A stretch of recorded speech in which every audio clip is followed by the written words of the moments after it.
M. Zainuddin dalam buku Tarikh Aceh dan Nusantara menyebutkan kurang lebih pada 400 Masehi, Sumatera bagian utara dinamai orang Arab dengan nama Rami. Ramni sama dengan terletak di Kampung Pande sekarang, orang Tionghoa menyebut Lamli, Lanwuli, dan Nanpoli. Yang sebenarnya adalah sebutan Aceh Lamuri, dan dalam sejarah Melayu disebut Lamri, Lamiri.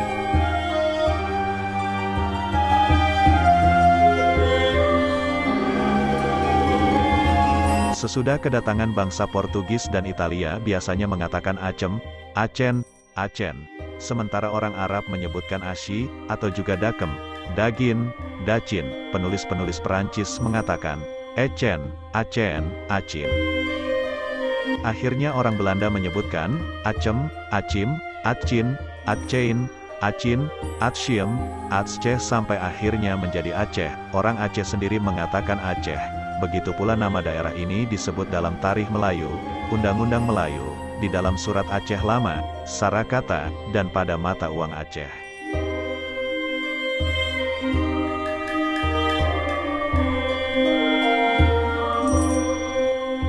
Menurut Gerini, nama Lamri, Rami, Ramni, adalah pengganti Ramri, negeri Rama, yang terdapat di Arakan, Birma, yang merupakan perubahan Rama Bar atau Rama Bari, seperti yang terdapat di dalam bahasa-bahasa India Selatan.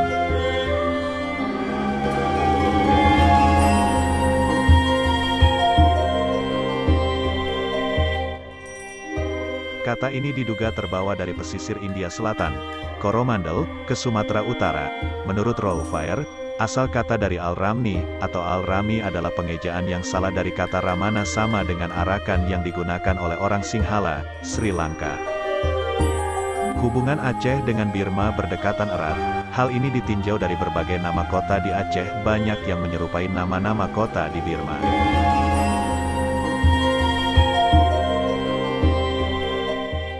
Perubahan nama dari Lamuri menjadi Aceh belum dapat dipastikan bagaimana proses terjadinya. Dalam Tarikh Kedah, Merong Mahawangsa, tahun 1220 Masehi, 517 Hijriah, nama Aceh sudah disebutkan sebagai satu negeri di pesisir Pulau Perca, Pulau Sumatera. Orang Portugis Barbosa, 1516 Masehi, 922 Hijriah, sebagai orang Eropa pertama yang menyebut nama Acem dan buku-buku Tionghoa, 1618 Masehi, menyebutkan Aceh dengan nama Aceh.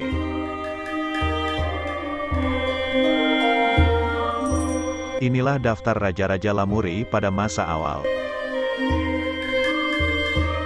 Berikut nama raja-raja awal kerajaan Lamuri dari dinasti Poli yang ini diperoleh dari salinan manuskrip Toku Raja Muluk Atahasi, seorang keturunan pembesar Aceh di zaman dahulu.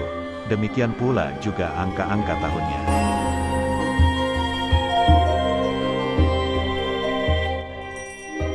Maharani Putrobudian, Kerajaan Mante, menikah dengan Maharaja Poliang, yaitu seorang bangsawan Champa dari Indochina yang datang ke Aceh bersama rombongannya karena negerinya diserang musuh yang lebih kuat. Beliau mencari tanah air sambil mengembangkan agama Buddha mazhab Hinayana sekte Mantrayana. Setelah menikahi Ratu Mante itu, beliau berhasil membudakan Aceh, dan akhirnya beliau diangkat sebagai Raja Lamuri yang pertama.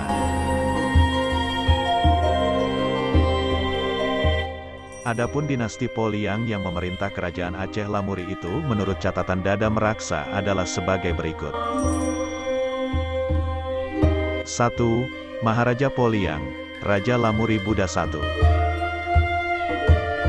Kedua, Maharaja Beransah, Raja Lamuri Buddha II, anak nomor 1. Ketiga, Maharaja Breman, Raja Lamuri Buddha III, anak nomor 2. Keempat, Maharaja Binsi, Raja Lamuri Buddha IV, anak nomor 3. Kelima, Maharaja Lamteba, Raja Lamuri Islam pertama. Beliau adalah raja yang termasyhur karena keberaniannya, keadilannya, kecerdasannya, dan terutama karena menyambut Islam yang dibawa dan didakwahkan kepadanya oleh seorang Sayyid keturunan Rasulullah, 754 Masehi.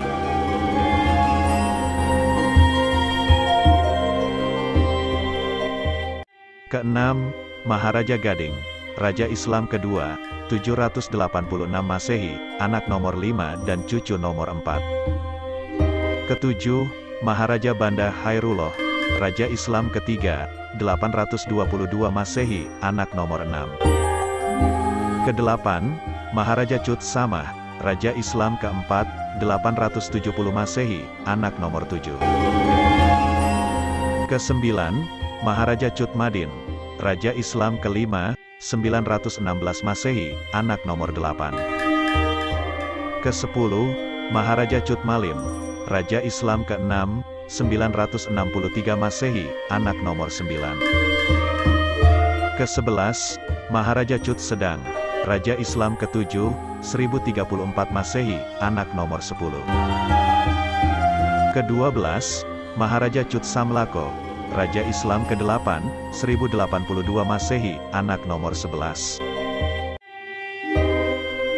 Ke-13, Maharaja Chut Ujo, Raja Islam ke-9, 1113 Masehi, anak nomor 12.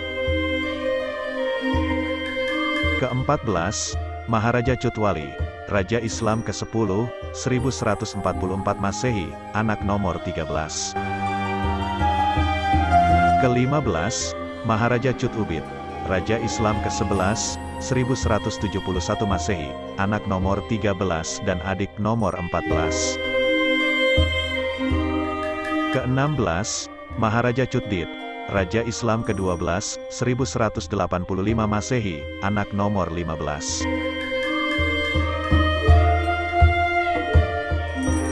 Ke-17, Maharaja Chut Umbak, Raja Islam ke-13, 1201 Masehi, anak nomor 16.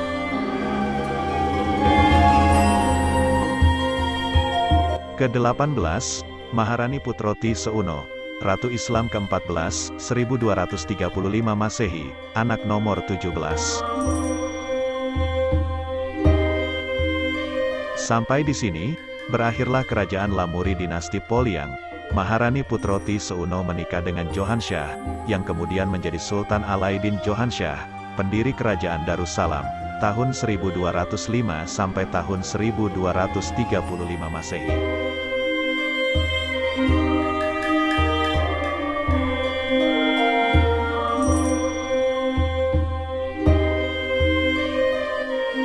Kesultanan Lamuri berumur sekitar lebih dari 6 abad karena terhitung sejak tahun 900-an hingga tahun 1513.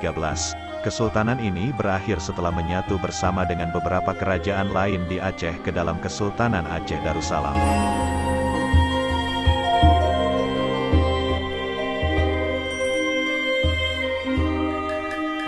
Wilayah kekuasaan Kesultanan Lamuri mencakup daerah yang kini dikenal sebagai wilayah administratif Aceh Besar, paling ujung Sumatera.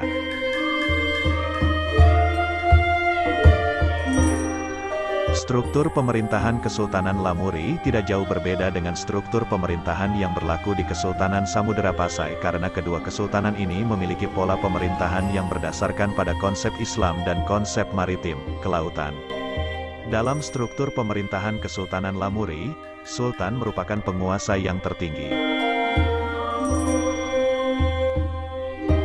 Ia dibantu oleh sejumlah pejabat lainnya, yaitu seorang Perdana Menteri, seorang Bendahara, seorang Komandan Militer Angkatan Laut, dengan gelar Laksamana, seorang Sekretaris, seorang Kepala Mahkamah Agama, atau disebut sebagai Kadi, dan beberapa orang Syah Bandar yang bertanggung jawab pada urusan pelabuhan, biasanya juga berperan sebagai penghubung komunikasi antara Sultan dan pedagang-pedagang dari luar.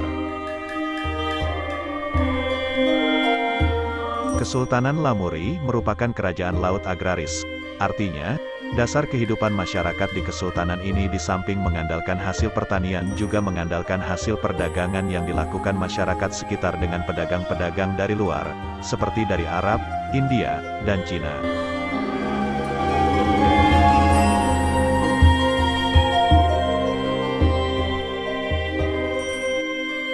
Hasil perdagangan yang dimaksud berupa lada dan jenis rempah-rempah lain, emas, beras, dan hewan ternak. Hasil-hasil perdagangan tersebut memang telah mengundang perhatian banyak perdagangan dari luar untuk datang ke Lamuri dan wilayah Aceh secara keseluruhan.